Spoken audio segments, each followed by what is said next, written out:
video, and we generally do, of course, DCEU videos, restore the Snyderverse, as you see the theme there, and we're going to talk a little bit about Teen Titans, but in a certain wider context. There are many things that have happened over the course of the last couple of days that I also want to talk about.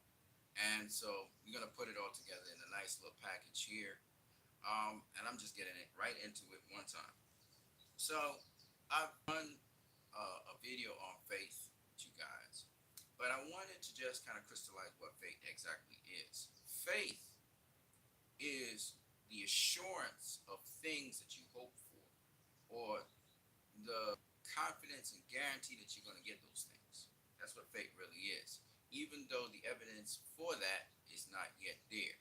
And that's what we're operating strictly on here. As Snyderverse fans and those who are pushing for restore the Snyderverse, we are acting on faith. That is, we are sure that this will happen. We don't know exactly how, but we are sure that this will happen. And that is faith. Okay, that's what we're operating on. And our hope is that it will happen. So that's what we're operating on. And this is what Ben Affleck's Batman in the Snyder Cut was operating on.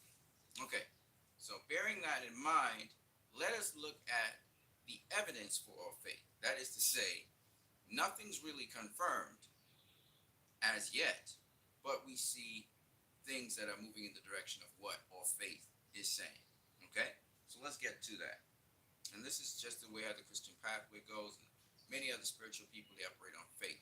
They move even though the situation is not perfect, or there's no evidence to support or data to support them moving forward. Okay, some people say I go on a gut feeling, and this gut feeling tells me this and that, and that's still faith. All right, so let's get into it. Teen Titans Go. Zack Snyder appeared on Teen Titans Go, man. It was really cool. Um, I actually got to see the entire episode. I got to see snippets of it on YouTube, and then, thankfully, on Twitter, I was able to see the whole episode, which is really awesome. It's called Teen Titans Go. It was the 365th episode, 365 days a year. Teen Titans Go 365. And Zack Snyder was a guest on it, but actually he wasn't just a guest. He didn't just do a cameo. The whole episode featured him. Basically, he was supposed to direct Teen Titans in what they wanted, which was a Snyder Cut version of Teen Titans, which was pretty cool. Teen Titans Go. So that would have been. It actually came to pass in the movie, in the episode, but it was really Robin imagining. But I assume that Zack Snyder kind of working along and actually directing it. So anyway, it's a tribute to Zack Snyder. That's that whole entire episode, and they did a lot of parodies on different moments in Zack Snyder's films. And Patrick Wilson, who is an actor who has worked with Zack Snyder in things like Watchmen, 300, movies Zack Snyder produced like Aquaman, Batman v Superman he's been in. So Patrick Wilson showed up on the lot. And also Zack Snyder, this is a very critical point. Nothing is done here by chance in this Teen Titans Go thing. And Zack Snyder's on Warner Brothers' lot. He's actually on Warner Brothers' lot. Now you have to remember, Zack Snyder, when this was all shot and everything was during the merger, but you remember COVID was going on. Zack Snyder hadn't been on the Warner Brothers' lot per se since, I don't think I don't know if he's been on the Warner Brothers' lot since he got the okay to do, and I don't even know if he was on the lot for that. Okay to do the Snyder Cut, because he did most of the Snyder Cut at home, and you saw he even filmed some of the Green Lantern scenes and some of the Martian Manhunter scenes at the end of the movie, at the end of Zack Snyder's Justice League, at his home. So he wasn't really on the Warner Brothers lot. So that means, what are they doing? Is Teen Titans Go saying something to us? And this is why Zack Snyder wanted us all to watch Teen Titans Go, because, as always, Zack Snyder is very cryptic with what he's saying, right? And if you notice, another thing, Zack Snyder's always talking, right? He's always talking. He's always throwing up a picture. Not just him. We see David Ayer doing that. We see people around Zack Snyder doing that as well. Shout out to Rob, who is, I believe he is the Deadpool creator. Rob, I forgot what his surname is. You guys who know the surname, just put it down in the chat there. Um, Shout out to him because um, he said something that I truly appreciated. All right, and we're gonna talk about. Trust me, we're gonna talk about the attacks on us as Snyder fans. We're gonna talk about Jay Oliver and some of the statements he made, some which we in the Snyder Cut movement understand, or Snyder fandom, which he is a part of, disagree with him on. But and again, a lot of things Jay said was again made sense and true, as Seal said. But we still got to stress on something that Jay Oliver said, and I'm going to stress it on this particular stream here. Uh, we're not toxic, ladies and gentlemen. I put my post up. We are not a toxic movement, and we cannot proceed onwards with this narrative going on. This is a totally new day.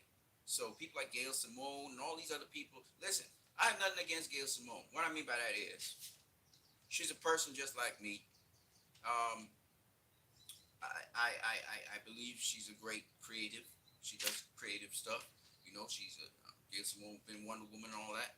So I don't really disrespect her because she's accomplished a lot of things. All I'm saying is the time for trolling and all of these things is over.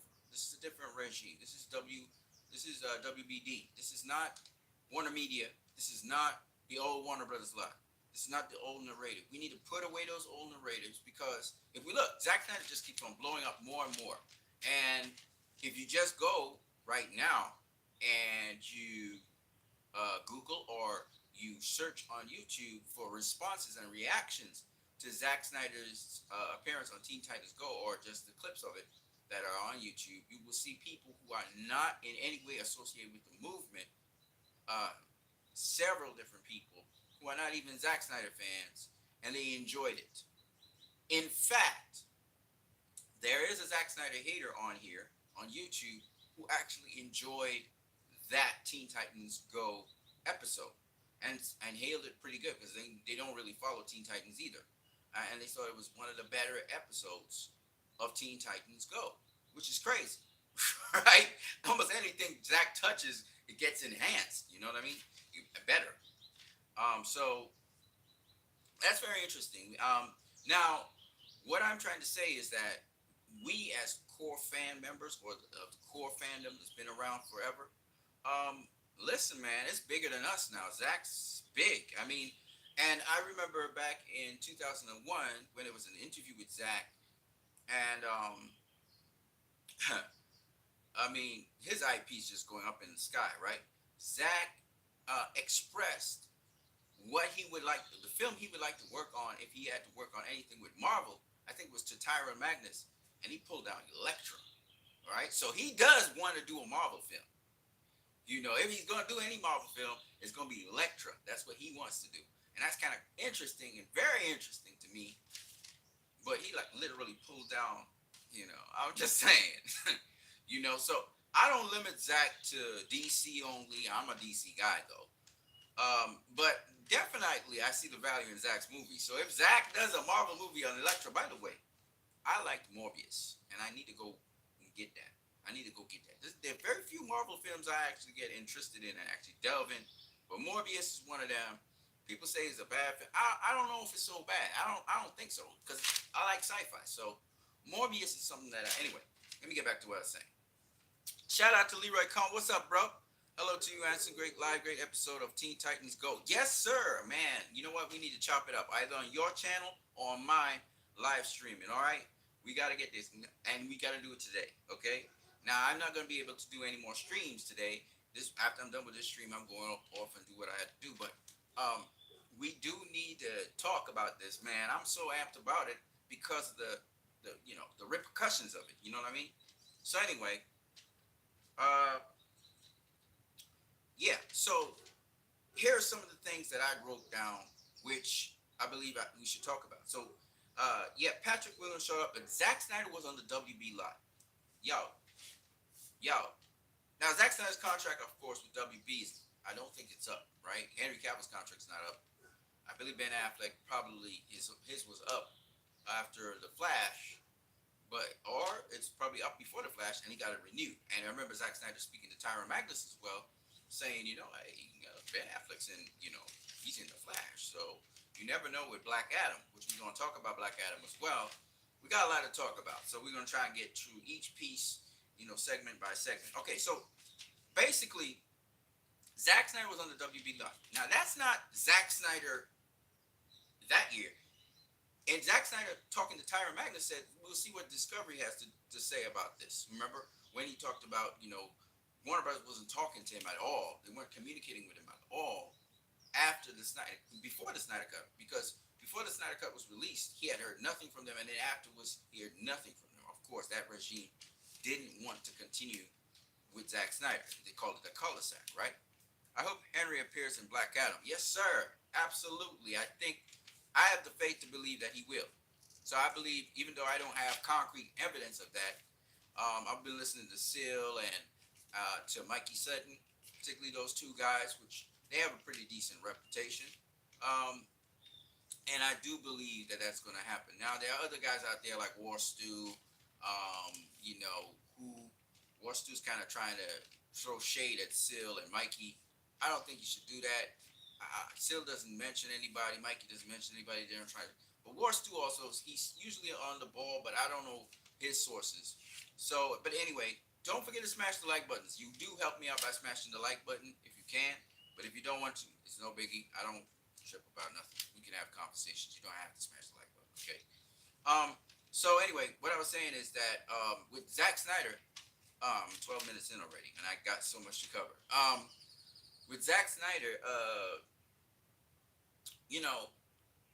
he's on the WB lot. You know what that says, all right? Now remember, this film, even though it was shot last year, do understand that it's really supposed to be relevant for this year. And if you think about it, now Zack was a hot item back then, and the Snyder Cut was a hot item, of course. That's why, Teen Titans was using the Snyder Cut. Shout out to Leroy Kung. Continuing this conversation, we need to talk live, bro. You need to get to say what you're saying. Right now, sadly, the fan base is so divided over Zack Snyder. No, they're not divided over Zack Snyder at all. No, not at all. Not at all. Not at all. We have one purpose, and we are to restore the Snyderverse. All of us are more or less thinking like that. So the fandom, and the problem with it is, let me say a couple things to you, Leroy, because I think this is a good conversation. I'm kind of going off course here, but I'm going to get to it, because remember, faith, my friends, faith. Now, fandom is, and everybody has their little clique. So we got TPZ on one end, we got, guys like Seal and Damien, and then we got guys in the middle like you who interface with different people, and you interface with different people, right? Let me say something. And we got other guys like Bucktooth Theater, who's kind of on the fence, always in and out, in and out. We got in and outers, right? And then we got guys like Tyron Magnus. He's not affiliated with anybody, but he got big enough, reputable channel, so Zack came on his channel, right?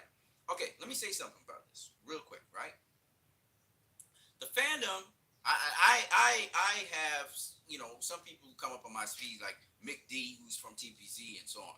Okay, listen, the fandom is united in restoring the Snyderverse. I can guarantee you that. Okay? They have their own little legions. They have their own little agendas. For me, so far, I find Seal to be, and Mikey Sutton to be, the most genuine guys out there, right? I started promoting Seal on Twitter. I remember some of the TPC guys started attacking me for bringing information from Seal, and then certain outlets closed down who was attacking me, and they closed down, and Seal took over, kind of like. Now, let me just be honest with you guys. I like the quality that comes out of, say, TPC. TPC has some quality, but they steal things, and they always have agendas. They try to sabotage the other people who are not part of their clique. I know that, but there's always a positive to them. So I subscribe to some of the TPC members' channels, and then again, Chris Wong is a guy who I'm subscribed to. Chris Wong never. One thing about Chris Wong I like is that Chris Wong never really throws shade at nobody. He has kind of pulled away from some people, but Chris Wong has stayed professional, even though sometimes he says certain things that I don't agree with. So what I'm trying to say is, and I'm following Chris Wong on Twitter. I got different people I follow for different reasons, right? Now, but the point is that certain people I've disengaged with. I'm not following them anymore. They're on some they're just on confusion. I'm not messing with those people. But people who are they're genuine. There's another what's her name? There's a young lady with glasses. I think she even interviewed Zach. She's what is her name? I forgot. She's a mother, stay at home mother. Does a YouTube thing and she goes to the gym and stuff. I forgot what her name is. Right? And I keep my distance and I don't mess with her too much, but I do go and watch her videos from time to time. Now, anyway, my point is that the fandom is not really divided on one issue. They all want the Snyderverse restored. And that is the thing we need to stress on. We need to have a common ground, and that's where we all want to go. Now, some of them don't want it restored the same way everybody else is talking. Some of them just want the characters that Zack Snyder has directed, and they don't really want Zack back. Okay? Which is crazy, because you can't have a Snyderverse and Zack's not back. Some want Zack back, but some want Zack back, but they want to also support everything of DC, which is okay as well. So they want to go, support, the Flash. It didn't matter. They was going to go see it. They don't want to bad talk nothing. They think you're toxic if you start being critical of the movies, or you make a joke and you make a laugh about Hamada Burgers or something. They think you're toxic, okay? And then you got the TPZ guys. Now, the TPZ guys, as all you guys know, Fiona Zhang is the person who really kind of started getting us mobilized and started doing things along with a crew. They was like unanimous, unanimous. Nobody knew who they were, right? They was working on, they was released the Snyder Cut, that was what they were. And there's still a remnant of that in Release the Snyder Cut. There's some unknown person behind there working it. We kind of know who it is, but nonetheless, it's an unknown person. And they want to keep it that way because it's not about getting credit for things. It's about, so Fiona Zhang did the website for the Snyder Cut, right? And from there, everything went, and the TPZ guys, like Mick D and those guys, they sabotage them, right? And try to make them villainous. And this is where the toxic fan narrative was birthed. It was within the movement because of the TPZ guys, okay?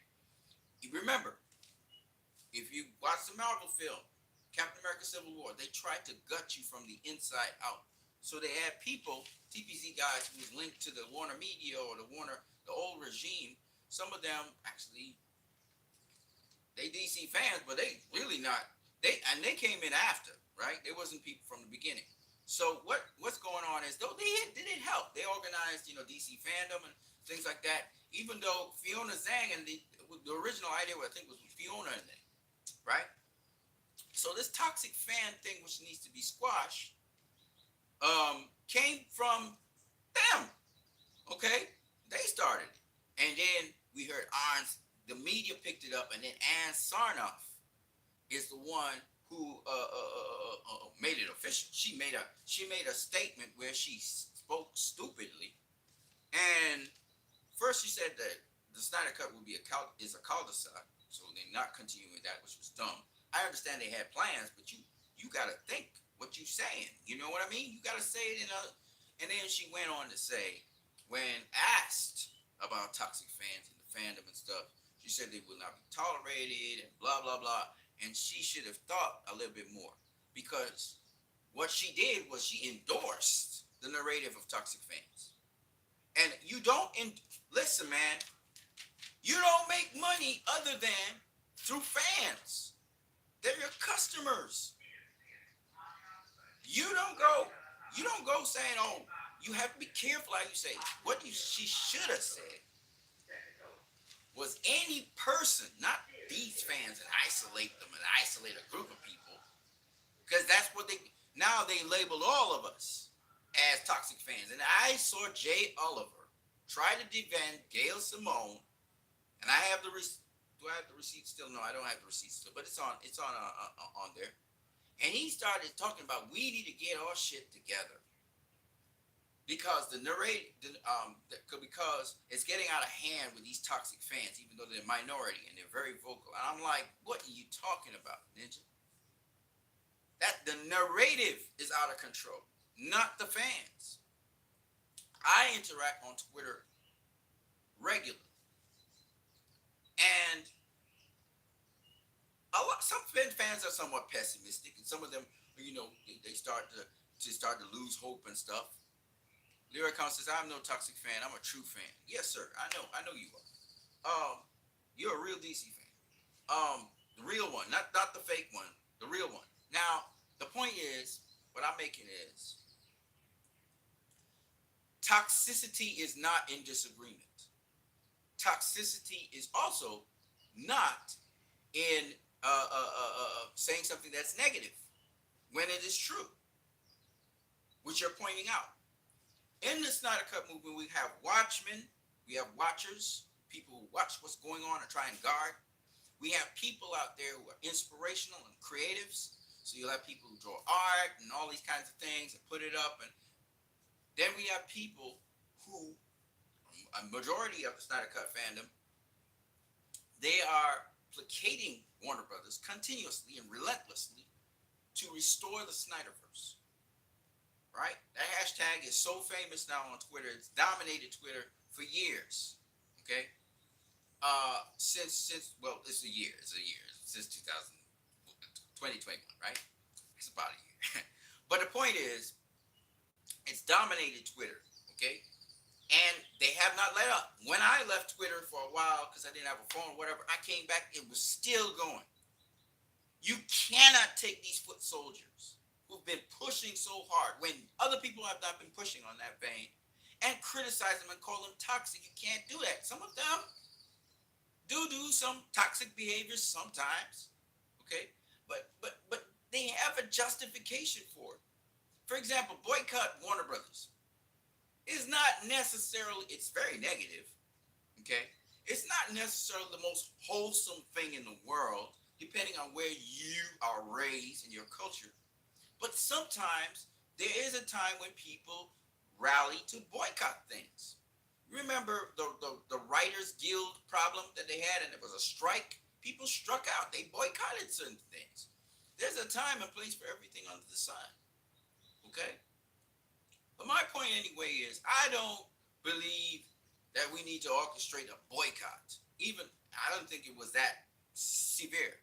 But different people have different strategies and ways of doing things. And when you're in a diverse group or movement, that is going to happen, particularly when the movement and group do not have any specific leadership, right? They are organically working together, and certain people will come up with ideas, and then the group will go with it, okay?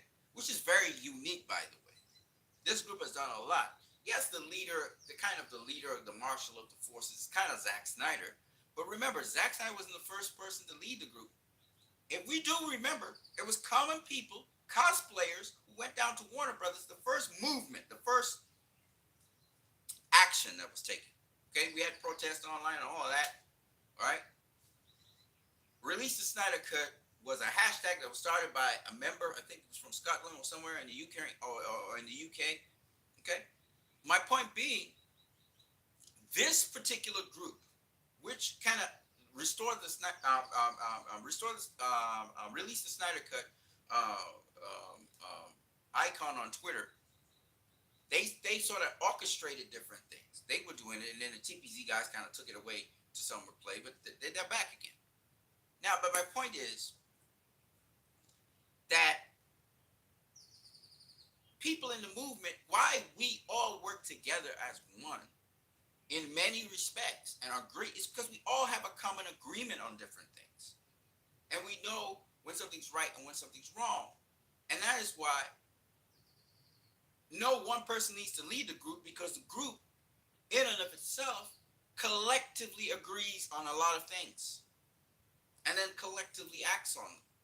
Yes, it needs to be a little bit more organized, but it's its own organic organism. We got all these little members, little body parts inside this big organism. This is what is happening, and this is the beauty of it.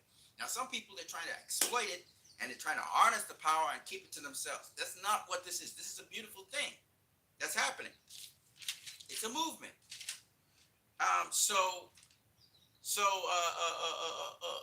We're not toxic, okay? And I know it's the TPZ guys that were kind of pushing for that, and they were trying to gut it, and then they tried to fuel Jay Oliver. I don't know if they gassed him up before he said what he said, and maybe that's what made his view so twisted. But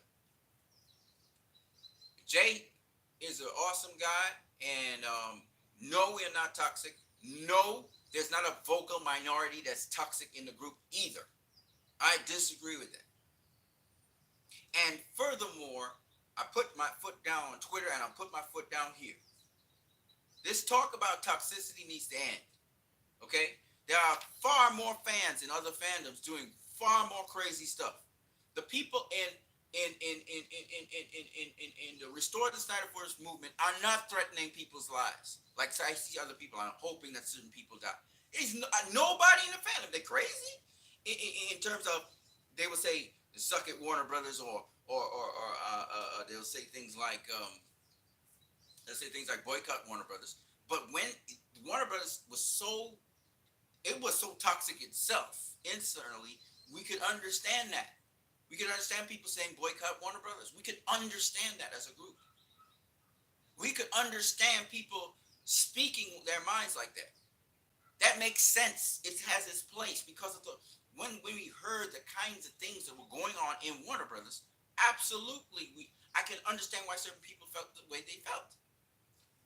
Again, this group is much more open and much more honest, so they will not couch what they have to say, and some of them are not careful with what they have to say anyway. So they would say things like, James Gunn movie, didn't really like it, it was crap, trash. Okay, that doesn't make you toxic. Okay? So it's kind of that kind of thing that they're talking about with the vocal minority. But it's this vocal minority that's been there from the beginnings, most of them, that has fund events, that has fund the planes flying in the sky, from the planes flying in the sky to the banners. I mean, all of us pitched in some way, shape, or form. But they also, guys, I know who I'm talking about, funded things. They literally put money into it. In fact, one of my Release the Snyder Cut t-shirts that I got was funded by a guy from way across the world. Okay? That's the brotherhood there, man. And yes, people have their personalities to behave different ways. But we have to get past that. So, and even the TPZ guys contributed as well. Everybody contributed. So what I'm saying is, let's stop trying to take this beautiful thing and trying to harness it to one individual. But it's okay to make some money off of it as well, if you can. But what we're saying is, hear me out, because people are trying to twist my words. What I'm saying is, don't call the fans toxic, man. You want to know toxicity? You remember the dude who did the book on releasing the Snyder Cut? He came, he profited off of our movement, and then he got out of there, right? And then he started talking some crazy stuff. That's what I think is toxic, because he's a liar. He came to use the movement and then go. That's what I'm talking about. Now, I forgot what his name is. Sean O'Connell, I think is his name. Right? My point is, the movement involves Ray Fisher, Ray, the other Ray who's Darkseid, and so many other people. Even Ron. I forgot what Ron's surname is. Ron's an awesome guy, man. He may be a Marvel creative, but man, I love Ron, because Ron gives it to you nice. You know what I mean? And the truth be told, people can disagree, and you can have quite passionate debates. Some people even curse and swear while they're debating, which is not necessarily the best thing in the world, but that doesn't make a person toxic. Okay? Maybe a bit aggressive, but you don't have to be always polite with everything you say when you're arguing. Now, me personally, I'm trying to go the polite route as much as I can and keep it clean, but different people are passionate about different things, and they'll talk different ways. That'll make you toxic. What are you listening to? What the person's saying, their actual content, If they're not name calling, but they're going in on issues and stuff, then they are focused on the issue, not on you. And whether they throw a side word about you or not in the thing, you have to focus on the argument. What is the person saying? All right, so um, I I believe this movement is going to keep on moving. It's not fractionated. It's not broken. It has always had these little cliques and stuff, especially the people who want to profiteer off of Zack Snyder now, because it's a fad now to be associated with Zack Snyder. So these people come in to profiteer off of it, and we understand that. All I'm saying is that for whatever reasons they're there, what we are interested in is that we are moving towards restoring the Snyderverse, and we're very close to it now, people. Um, and that's all that matters. Now, the genuine people, you try to build relationships with the genuine people. There are people on here. Zod Writer. I didn't know he was. He did all these interviews and stuff. Zod Writer is a relatively cool dude as well. And then there are a lot of other guys, Film Gob and a whole bunch of them, right? And they're actually genuine, nice people. Film Gob makes fun of everything, right? But I like Film Gob. Now, my point anyway is this: these guys have incredible abilities, incredible skills, and I just hope that Film God will keep on doing this thing no matter what. And just all these guys that popped up, with BVS. A lot of people came up. BVS really sparked all of us into action. And I don't take credit for nothing because I was part of it, and I'm so fortunate to be part of it. But I'm not the be all and end all of this thing. I realize that, and it just have my role and place in it. And I just happy to be a part of it. Now, and it's its own organism. It does its own thing. Okay, it goes its own direction. All right. So I'm cool with that. It's like being in the body of Christ in a way. It kind of mirrors it in that the body of Christ, the body do what it want to do. Okay, and you have to follow along and toe the line. You know what I mean? Which you will want to do because you also think the same way like everybody else does. You know what I'm saying? So anyway, uh, I wanted to talk about Teen Titans, but I just wanted to talk about the toxicity. And now for Jay Oliver, we had to check him, but we didn't check him in a disrespectful way because guess what? What you saw in Teen Titans there, Jay Oliver might have wrote the storyboards for that. All right, he might have done the storyboards for that. You know what I mean? I don't know if he did, but it looked damn terrific. And I'm thinking Zach could have done part of it too. Which is would leads to another question: was Zach actually directing part of that, or did he have some say in how that thing looked? Because it looked great. Um, or was it somebody just mirroring his style? Um, but yeah, Zach being on the WB lot says a lot. It means that Zach's coming back. Zach's coming back. Zach's coming back. And I believe he's going to be doing Justice, whatever the name of the Justice League 2 and 3 movies will be, he'll be doing. Because, man, nobody was featuring Zach in the older regime. In fact, they were trying to keep, you remember they were trying to keep the Snyder Cut and all the accomplishments of it on a hush hush. They wasn't saying nothing about the Snyder Cut. They was talking about all these things, putting out all these movies and sequels. That former regime didn't even want to put out the Snyder Cut, and they said so, right? They said they regretted putting out the Snyder Cut. If you guys remember that. Hold on one second. Keep that thought. I just got to go, do one thing, and come back.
that they had to they had to do one thing, right?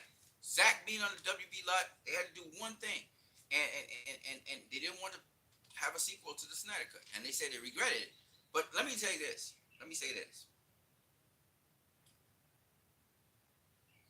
The former regime didn't want nothing to do with Zack Snyder, right? Nothing to do.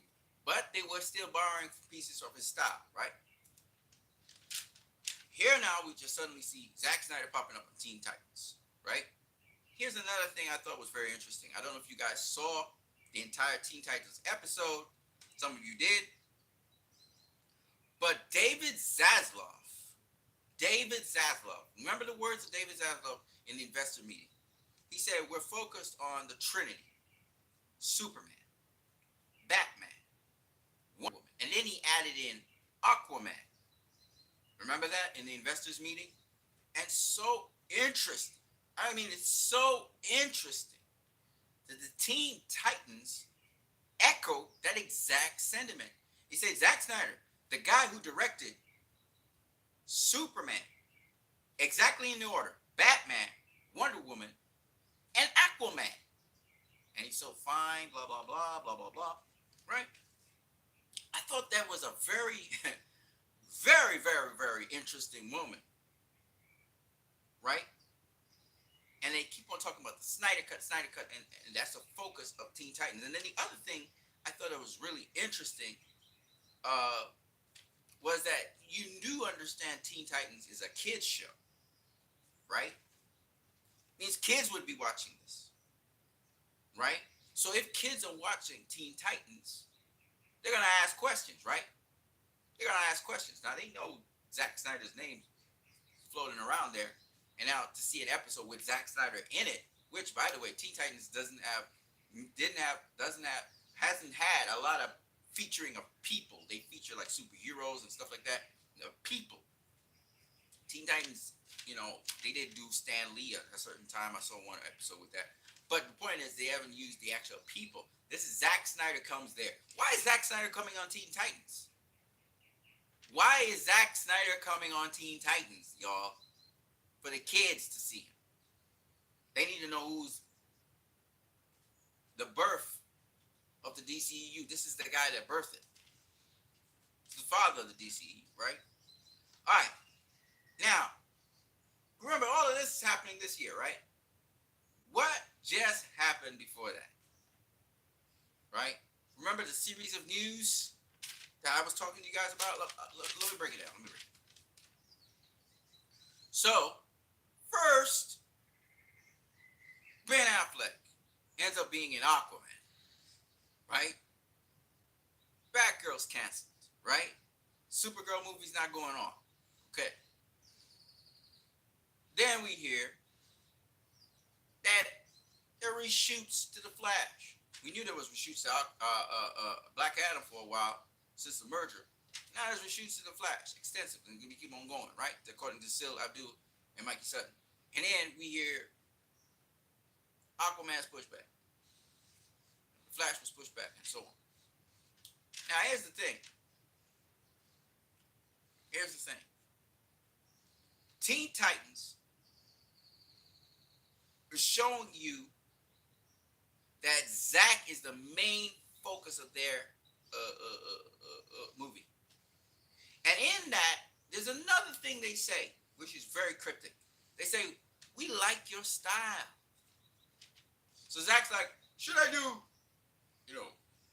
epic, legendary, whatever, for 300? Or should I do, dark and gritty for like Batman and so on and so on. And they said, we like your style. Whatever you want to choose, we like your style.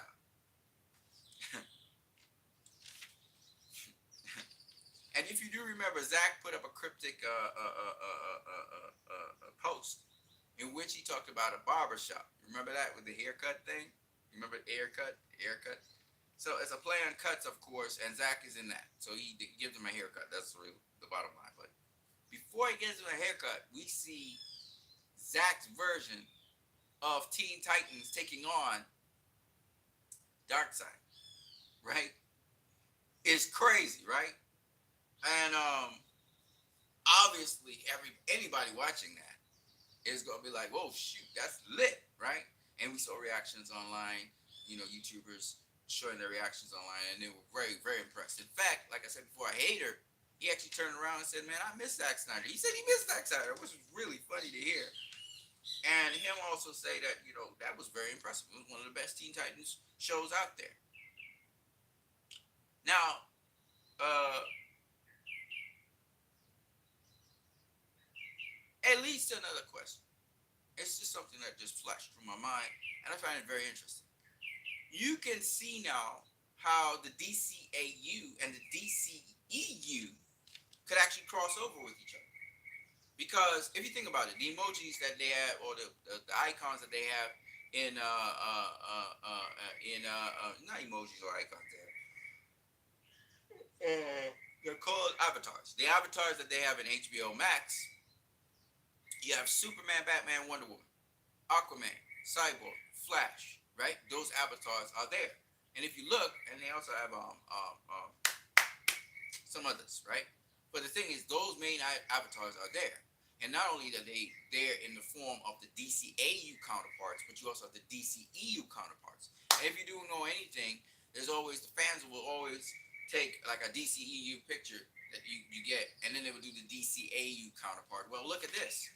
What Teen Titans kind of did was, they kind of did a DCAU with the Teen Titans, at least, version of Darkseid coming to Earth.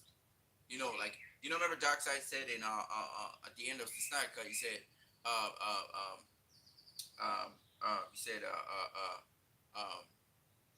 he told Desaad, he said, oh my God, I can't believe it. Anyway, he said we'd use the old ways. So he's coming back to Earth with this, the legions of his army. But here we actually see that. We actually see him coming to Earth and using the Omega beams and everything. But the Darkseid that we see is a Zack Snyder version of Darkseid, right? And he pulls the soil from the Earth to look at the anti-life equation and everything. And that is so interesting because people are talking about, if Zack Snyder can't do, Justice League 2 and 3, then he could have the animated version or whatever. But I'm not seeing that. I'm seeing something even deeper. I'm seeing that you could actually merge the DCAU with the DCEU, meaning you could have some stories that are in the DCEU, and then you could have some stories that go across to the DCAU and continue, and you could come back across to the DCEU and do some more of those stories. So the stories could have continuity through not only in the DCEU, but also into the DCAU. You could have animated versions now linking up with the DCEU. That's kind of what Zack Snyder that episode kind of showed us, which is kind of crazy, right? And that could be an alternate timeline or alternate future. It's just crazy to think about. Shit, I don't know, shit. I just thought about something else, but I think Zack Snyder's actually doing that on Netflix with the Army of the Dead, right? The prequels to the Army of the Dead, which is Army of the Dead Lost Vegas, is actually a prequel that's animated, which is the prequel to the actual movie. I just find that so cool what Zack's doing. You have prequel comics, like with the Flash prequel to the Flash movie. Now we could have animated prequels. You know what I'm saying? So the DCAU now could be linked to the DCEU. Crazy. Just saying. Anyways, mate, I just thought that was a thought that came to my head. I was like, wow, yeah, that would be super dope. What do you think about that, Leroy Kong, or whoever's out there? The episode, me personally, I'm not a big fan of Teen Titans Go. I think a lot of people want to see Teen Titans come back instead of Teen Titans Go, but I mean, that one was lit, right? That one was lit, even though, their quest was just to get to Zack Snyder, and the bodyguard guy was keeping them away. For those of you who haven't seen the whole episode, maybe I could put the link down below to the Twitter account where it actually is, so you guys can go ahead and see it. So I'll try and put that in the comment section down below. when this video is done, as well as my PayPal link, which I haven't put up my PayPal link yet, but I put it up so if you guys want to donate to my channel, I'm cool with that as well. All right. So I think I covered mostly everything. What I'm saying is that the focus on Zack Snyder is happening, and that probably wouldn't have happened under Aaron Sarnoff and all those other guys if they were still in control of everything. So we saw Zack Snyder actually come back on Teen Titans, and that's really awesome. And I guess it's a big thing for Zack as well because it really showcases work. Um, and I think that that is it's again another tonal shift that we're seeing that points to the Snyderverse being restored, and not just tonally in the sense that we see Zack featured, but we actually also see what Zack does, how he actually animates it, how he actually does his action, which is what they're basically talking about there. And I'm saying, man, it blows your mind and it makes you want to see Zack direct another DCEU film. And even though the hater said he don't want to see Zack, coordinating and kind of in a administrative position in the DCEU or heading it, but he definitely would like to see him directing movies in it. And I believe that David Zaslav, is heading in that direction.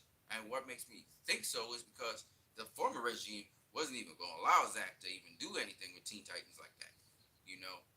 They was trying to muzzle him, I believe. They didn't want nothing to do with the Justice League. They didn't want nothing to do with,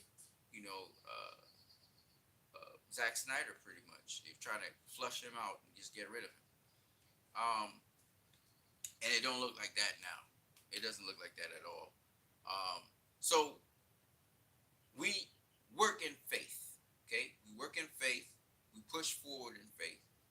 And we are assured that the Snyderverse will be restored because we will stay relentless nonetheless, in spite of everything. But it's clear Warner Brothers Discovery seems to be listening to the fans, understand what the fans like and what they want, and they're going to give them that. And by the way, Teen Titans Go, oh my goodness, I didn't even think about this. Teen Titans Go is a funny kind of, slapstickish, kind of very light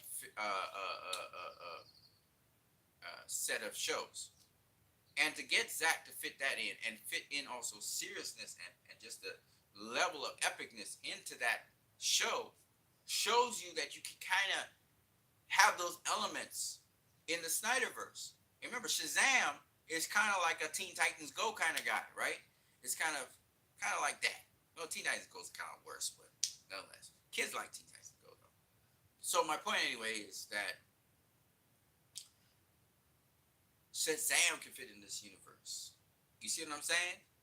And still be epic. It could be an epic universe where he kind of comes to age or whatever. And so what again?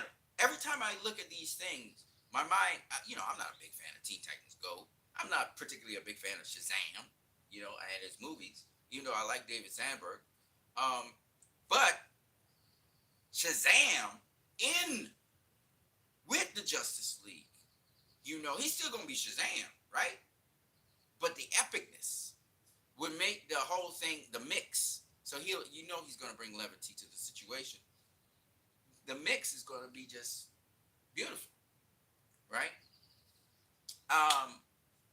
So the universe is showing that it can do a lot more than just, gritty, dark, whatever people think it. I don't know why they think it's gritty and dark only, but it can do more. And because you will have actual flamboyant characters who will push it to push the humor in it, push this in it, push the lightness in it to some degree. So that's what you're going to see. Now, one more thing I wanted to just say, because everything else, I think, probably different people have already covered it. I'm sure still had his thing and so on. But I just wanted to discover this. Besides the toxic fandom, and besides that, of course, we heard Constantine has been greenlit, which is great. Again, maybe the new regime decided to greenlit that because that can lead to Justice League Dark, which is something that J.J. Abrams is supposed to be doing. J.J. Abrams actually is associated with that Constantine character, so maybe J.J. Abrams will be working in the background still pushing, a Justice League movie, but it's gonna be Justice League Dark, which would be dope because Constantine now will link up with them, and then to find out that Justice League Dark is actually in the same universe as the Justice League would be. Oh shit. And in fact, Justice League Dark has Justice League teaming up with the Justice, with the characters from Justice. Oh man, that'd be crazy. That'd be crazy. That'd be crazy. I think Chris Wrong even hinted on that. So that'd be like, oh man. So just thinking, you see, guys, what you gotta see is the possibilities. Black Adam. Oh my God. Black Adam, Shazam, right? These are not going to be additional guys. Black Adam, not necessarily the Justice League. We still got all these villains. We got Lex Luthor. We got Harley Quinn. We got the Joker. We got Birds of Prey. We got the Suicide Squad, right? The whole whatever remains of the Suicide Squad, whatever they got there. We got Peacemaker out there. We got we got we got Deadshot. We got Deathstroke. Oh shit! Just think about the characters that have been introduced into this universe already, and that's what you have to look at, because like we saw Ocean Master is also there, and so on and so on. So it leads to a very rich story you can really make with all of these different characters. Now, in the sense of Black Adam, we don't know what will happen at the end of Black Adam, but we do believe that Henry Cavill, again, having faith. We do believe Henry Cavill will show up there. Not just Henry Cavill, but Henry Cavill in the context of the Justice League. Maybe a representative of the Justice League, whatever. He's going to show up. Okay? So that in and of itself will just kind of complete the whole thing. Now, I've been having a lot of discourse with different people concerning, Black Adam. Okay? So some people are talking about Black Adam will make money and blah, blah, blah, blah, blah, blah. Listen, this is my point. I'm not excited for Black Adam. Still not, right? Maybe the next trailer will change my mind. Maybe there's no next trailer. I don't know. What I do know is I am very much interested in Black Adam to see the direction, because Black Adam will be the first film that we'll actually be able to see the tone, and we'll also be able to see the direction that David Zaslav and WBD is going. And I guess that's why Sil was saying you have to wait till October, right? I'm definitely going to the cinema to watch Black Adam, and depending on what happens, I may go watch it again. Okay, that's how much. Depending on how good it is. Obviously, I want Black Adam to do well. I know it's a film that also New Line Cinema has been associated with, but I do believe that regardless, since it's greenlit by this, by WBD, then I have to assume and I have to think that it's actually something which they're going to work on to make sure that they can get the connectivity to the Justice League that is necessary to Superman, Batman, and Wonder Woman. But at the same time, the integrity of the story, they're not going to change. But I'm pretty sure, based on the SDCC trailer that came out, that lots of people didn't like, I think they know to adjust that. So they must be cutting and trimming off all those useless jokes, like even Aquaman, or they force those jokes. Don't need all that shit, man. Just get the story going and keep it a certain tone. You can have humor, but I mean, don't for the sake just have humor to just say, oh, we need to lighten up the film. No. The film's supposed to be dread and bloody and whatever. Make it that way. Let it be what it is. Especially with Black Adam, because Black Adam don't really got no moral compass like that. You know what I mean? All right, so and they dialed back on Harley Quinn movie because Harley Quinn, they tried to put jokes in there. No, you gotta go full blown Harley Quinn. Harley Quinn kills people. She does. She was there when Joker killed Robin, right? We know this. She helped him. So why is it that Harley Quinn, all of a sudden you have to dial her back and she got these kind of softball things hitting people with and stuff? No, man. Bean bags and stuff. No. Go full blow. She kills. That's what she do. So bottom line is, and it's rated R. They should have taken the hinges off of that thing and gone all the way. They did not. They dialed it back. But what I'm saying is, and Ewan McGregor He was Black Mask in that. Wasn't he Black Mask? It's kind of crazy. It's kind of crazy. They did break some fingers. You know, it was pretty violent. But you gotta go all the way with Harley Quinn. She does kill people. Um. Uh. So anyway, my point is that the Hamada regime didn't want nothing to do with Zack Snyder. But we are seeing, even though, let's make it abundantly clear, David Zaslav hasn't mentioned Zack Snyder's name once. He said he loved the Snyder Cut. He said he loved the Snyder Cut, right? But he never mentioned Zack Snyder's name, not once. Never, never spoke publicly about Zack Snyder or wanting to get Zack Snyder on board or anything like that, right? And we know they're trimming and cutting and trying to organize the finances. The previous regime did not give them the right figures, so they had to go back and sort that out as well. And they're going to be trimming down the, as Sil said, the comic book area as well. But basically, what I'm saying, and I'm pretty much finished saying what I have to say, so it's almost an hour, is that Teen Titans Go again points to Zack Snyder being the focus, Zack Snyder being the centralized, key principal place, and that means that we should hashtag bring Zack back or something like that. Restore the Snyderverse on Twitter. We should be hashtagging like crazy. Bring Zack back. I know also today's Batman Day, and again we should talk about Ben Affleck and his movie with Restore the Snyderverse as well. But we should really go hard after Teen Titans Go, saying bring back Zack, so that it confirmed to WB that they're going in the right direction. So that's just what I got to say. That's my contribution. I'm gonna catch you guys later. I am Christ, I am Disciple. You can check my PayPal down below, as well as I will put the link in to the Twitter where you can look at Teen Titans Go. It's kind of cut up into sections, but you just go down the feed and you'll get the whole thing. All right, guys. I'll catch you guys later. Peace.